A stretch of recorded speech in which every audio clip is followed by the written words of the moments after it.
গেলে আমি একটু শান্তি পাই। এটা কেমন কথা কইলেন? মেয়ের বিয়ে হইব মানে মনে করেন মায়ের বিয়ে হয়ে গেছে গা। আচ্ছা বৌমা, হাসিব কোথায়?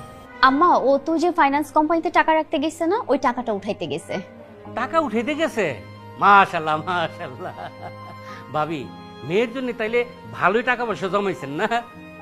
তেমন কিছু না, মেয়ে বিয়ে দিতে হবে, এই জন্য অল্প অল্প করে কিছু টাকা আমি সঞ্চয় করেছি।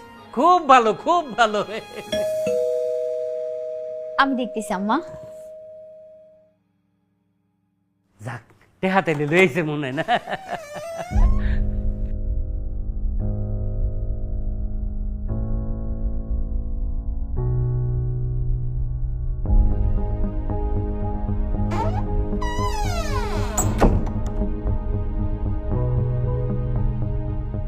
কি হয়েছে রে?